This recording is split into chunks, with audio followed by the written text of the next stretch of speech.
यहाँ से पहले बिंदु को मरीचि ऋषि के नाम से जानते हैं। उसके बाद में जो बिंदु है वो कहलाते हैं ऋषि वशिष्ठा। ऋषि वशिष्ठा की बाईं ओर आपको एक छोटा बिंदु नजर आएगा। ये बिंदु ही है अरुंधति। ऋषि वशिष्ठा के बाद आते हैं ऋषि अंगीरसा। फिर आते हैं ऋषि अत्रि। फिर दाईं ओर की तरफ मुड़ते हुए जो बिंदु आता है वो है ऋषि पुलस्त्य। उसके बाद आते हैं ऋषि पुलहा और फिर ऋषि क्रतु। ऋषि पुलहा और क्रतु के अंतर को 5 गुना मिलाकर नीचे की तरफ आएंगे तो वहां बसे है ध्रुव नक्षत्र। सदा उत्तर में रहने की वजह से उसे ध्रुव नक्षत्र कहा जाता है। इंग्लिश में हम इसे नॉर्थ स्टार के नाम से जानते हैं। बाल्यावस्था के ध्रुव नक्षत्र अगर उत्तर में बसे है तो वृद्धावस्था के अगस्त्य नक्षत्र दक्षिण में बसे है। अगस्त्य और ध्रुव नक्षत्र हमेशा उसी स्थान पर ही पाए जाते हैं। इन दोनों के बीच में मौजूद आकाश गंगा सतत घूमती रहती है। इस कारण से हमारी धरती अक्ष के ऊपर घूमकर घूमती रहती है। ये सच है कि सारा जगत भगवान के इर्द गिर्द घूमता रहता है,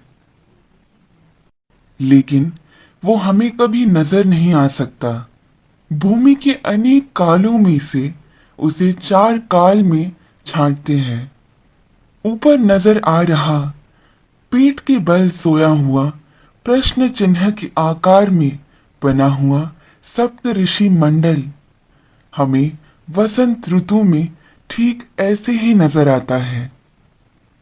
आगे बढ़ते हुए शिशिर ऋतु यानी ठंड के मौसम में हमें सप्त ऋषि मंडल ऐसे नजर आता है। फिर शरद ऋतु में जब सारे पत्ते झड़ने लगते हैं तब सप्त ऋषि मंडल हमें ऐसे पीठ के बल सोया हुआ प्रश्न चिन्ह के आकार में नजर आता है। और फिर ग्रीष्म ऋतु यानी गर्मी के मौसम में हमें सप्त ऋषि मंडल ऐसे शीर्षासन कर रहे प्रश्न चिन्ह के आकृति में नजर आता है। चाहे जो भी हो, जब हम ये सारे प्रश्न चिन्हों को एक साथ में देखते हैं, हमारे सामने एक विशेष आकृति हमें बनता हुआ नजर आता है। वही कहलाता है हमारा स्वस्तिक।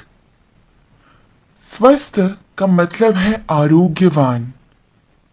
स्वस्तिक का महत्व मेरे पिता मुझे हमेशा से बताते आए हैं, लेकिन हर क्षण प्रयोग में ला रहे इस स्वस्तिक का जन्म कहाँ से हुआ ये आज मेरे पिता द्वारा जाना, जो आप सभी में मैंने बांटना चाहा। ध्रुव नक्षत्र को देखते हुए हमें ये मालूम होता है कि हम पूरी जिंदगी जिस दिशा की ओर बहते जा रहे हैं वही है उत्तर दिशा। इसीलिए शायद हमारी भूमि पर भी दक्षिण में अधिक जल है और उत्तर की ओर अधिक जमीन है। इस विषय को